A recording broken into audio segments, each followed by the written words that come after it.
बिस्मिल्लाहिर्रहमानिर्रहीम अस्सलाम वालेकुम। एक नई वीडियो के साथ आपकी खिदमत में हाज़िर हूँ।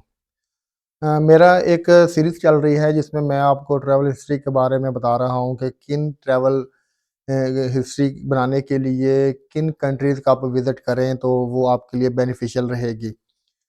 मैंने आपको 3-4 फ़ेज़ेज़ में डिटेल बताई थी कि किन-किन कंट्रीज़ का आप अगर ट्रैवलिंग करें तो वो 7 से 8 कंट्रीज़ ऐसी हैं जिनको ट्रैवल करने के बाद आपकी एक अच्छी ट्रैवल हिस्ट्री बन जाएगी। उसी सिलसिले के अंदर मैंने एक सीरीज़ शुरू की थी कि जिसमें मैंने आपको मलेशिया और थाईलैंड के कंप्लीट प्रोसेस बताया था कि आप इनकी ट्रैवल हिस्ट्री कैसे बना सकते हैं, इनका वीज़ा कैसे अप्लाई कर सकते हैं। आज फ़ेज़ 1 में जो तीसरी और आखिरी कंट्री है वो है सिंगापुर। इंशाल्लाह इस वीडियो के अंदर मैं आपको डिटेल से बताऊँगा कि कैसे आप सिंगापुर का वीज़ा अप्लाई कर सकते हैं और किन-किन डॉक्यूमेंट्स की आपको ज़रूरत होती है सिंगापुर का वीज़ा अप्लाई करने के लिए। और मज़ीद इसमें ये भी बताऊँगा कि कौन-कौन से तरीके हैं जिनके थ्रू आप सिंगापुर का वीज़ा अप्लाई कर सकते हैं।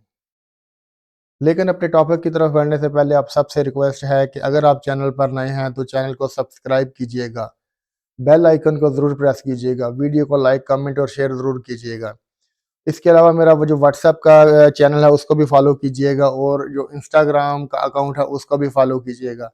क्योंकि इंस्टाग्राम पे जो आपके क्वेश्चंस होते हैं मैं उनके वहाँ पर रिप्लाई करने की कोशिश करता हूँ और अगर कोई मैं देखूँगा कोई इंटरेस्टिंग क्वेश्चन है या उसमें थोड़ा डिटेल में बताने वाला है तो मैं उस पे एक कंप्लीट वीडियो भी बनाता हूँ। तो आप सबसे रिक्वेस्ट है कि चैनल को सब्सक्राइब कीजिएगा और जो मेरे बाकी चैनल्स हैं उनको लाज़मी फॉलो कीजिएगा। अब बिना देर किए अपने असल टॉपिक की तरफ आते हैं। मैंने आपको डिफरेंट फ़ेजेज़ बताए थे कि इन-इन फ़ेजेज़ में आपने इन-इन कंट्रीज़ का जो है वो ट्रैवलिंग करनी है। उस वीडियो का मैं जो लिंक है वो डिस्क्रिप्शन में दे दूँगा और कोशिश करूँगा कि ऊपर आई बटन में भी दे दूँ। यहाँ पर जो अब फ़ेज़ 1 में या स्टेप 1 में मैंने कंट्रीज़ डिस्कस की थी, जो मैंने कहा था कि आपने इनिशियली 3 कंट्रीज़ को विज़िट करना है, थाईलैंड, मलेशिया और सिंगापुर। थाईलैंड और मलेशिया पर मैं एक डिटेल्ड अलग-अलग 2 वीडियोज़ बना चुका हूँ, जिनका मैं लिंक डिस्क्रिप्शन में दे दूँगा। आज जो हमने बात करनी है वो इस फ़ेज़ 1 के जो स्टेप 1 के तीसरी और लास्ट कंट्री है सिंगापुर। उसकी हमने बात करनी है कि सिंगापुर का वीज़ा हम कैसे अप्लाई कर सकते हैं? क्या हम खुद अप्लाई कर सकते हैं या हमें एजेंट के थ्रू करना पड़ेगा?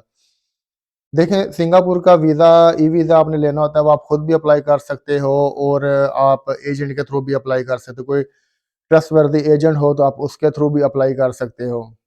सबसे पहले अगर बात की जाए कि सिंगापुर का वीज़ा अप्लाई करने के लिए उसकी जो फ़ी है वो कितनी है, तो वो $110 हैं, जो आपने ऑनलाइन पे करना होता है। अगर आप इससे कोई ज़्यादा पे किसी को कर रहे हो तो वो एजेंट खुद अपने रख रहा होगा।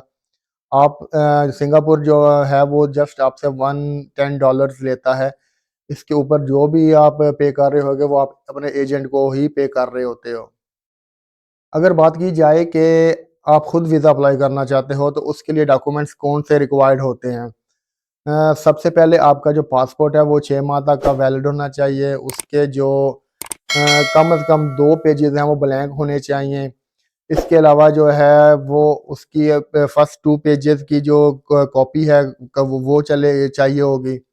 इसके बाद आपके आईडी कार्ड की कॉपी चाहिए होगी। आपकी जो रिटर्न है टिकट है उसकी एक कॉपी चाहिए होगी। इसके बाद आपकी होटल बुकिंग जो है वो चाहिए होगी और सिंगापुर कार्ड जो है वो आपको चाहिए होगा। इसके अलावा एक और चीज़ है कि आपकी जो बैंक स्टेटमेंट है वो चाहिए और दूसरा उसके साथ अकाउंट्स मेंटेनेंस लेटर ये कंपल्सरी है, ये चीज़ें चाहिए। अगर आप ये क्वेश्चन करोगे कि इसके अंदर बैंक स्टेटमेंट के अंदर अब कितने पैसे होने चाहिए, तो ये कम अज़ कम 8 से 10 लाख रुपए होने चाहिए। इससे अगर कम होंगे तो चांसेज़ भी कम होते हैं। एक और चीज़ मैं आपको बताता चलूँ कि आप ई-वीज़ा लेना चाह रहे हो तो आप कोशिश करो कि आप विद फैमिली जो है ना वो अप्लाई करो। बेशक आप बाद में ट्रैवल अकेले करो, लेकिन अगर आप विद फैमिली इसको अप्लाई करते हो तो उसके चांसेस वीज़ा ग्रांट होने के ज़्यादा हो जाते हैं। अगर आप अकेले सोलो ट्रैवलर करना चाह रहे हो तो और अकेले अकेले अप्लाई करते हो तो उसके वीज़ा चांसेस भी कम हो जाते हैं।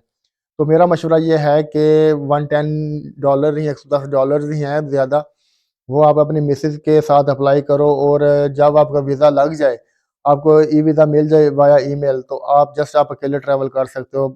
उस वक़्त बेशक आप अपनी मिसेज़ को साथ लेकर ना जाएँ। अच्छा, दूसरा तरीका ये है कि आप किसी ट्रस्टवर्थी एजेंट के थ्रू अप्लाई करोगे। तमाम डॉक्यूमेंटेशन जो है वो ऑनलाइन वो अपलोड करने की या ऑनलाइन अप्लाई करने का वो सारा कुछ वो ही करेगा। ऑनलाइन अप्लाई करने में सबसे जो इम्पोर्टेंट चीज़ होती है वो क्रेडिट कार्ड या डेबिट कार्ड चाहिए होता है। हमारे अक्सर जो लोग होते हैं उनके पास क्रेडिट कार्ड होता नहीं, और डेबिट कार्ड या जिसको एटीएम कार्ड बोलते हैं, वो सबके पास होता है। लेकिन ऑनलाइन अप्लाई करने के लिए आपको उस बैंक की हेल्पलाइन पे कॉल करके उसको वो जो ऑनलाइन बैंकिंग है, जो ट्रांज़ैक्शन है उसको एक्टिवेट करवाना होता है। अब जस्ट आप कार्ड लेकर ऑनलाइन पेमेंट करने की कोशिश करोगे तो वो डिक्लाइन कर देगा, आपकी पेमेंट नहीं होगी। अब दूसरी तरफ बात करते हैं कि अगर आप किसी एजेंट के थ्रू अप्लाई कर रहे हो तो उसके लिए कौन-कौन से डॉक्यूमेंट्स रिक्वायर्ड होते हैं जो आपने एजेंट को प्रोवाइड करने हैं। जो डॉक्यूमेंट्स आपने एजेंट को देने हैं उसके पासपोर्ट के फर्स्ट 2 पेजेस की स्कैन कॉपी होगी, आपकी आईडी कार्ड की फ्रंट और बैक से स्कैन कॉपी होगी, आपकी वाइट बैकग्राउंड के साथ पिक्चर है, वो आपने स्कैन करके देनी है। ये चीज़ें आपने देनी हैं, वो ऑनलाइन अप्लाई कर देगा। जब आपका वीज़ा अप्रूव हो जाएगा तो आपको सिंगापुर कार्ड जो है वो एक फ़ॉर्म होता है उसको फ़िल करना होगा।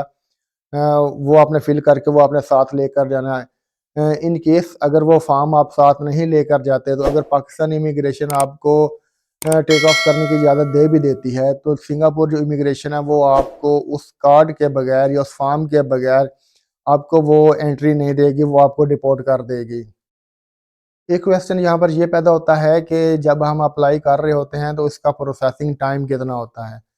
देखिए, जो सिंगापुर ऑफ़िशियली बताता है वो तो बताता है 9 से 12 वर्किंग डेज़ जो हैं, 9 टू 12 वर्किंग डेज़ जो हैं उनमें आपको वीज़ा ग्रांट हो जाता है।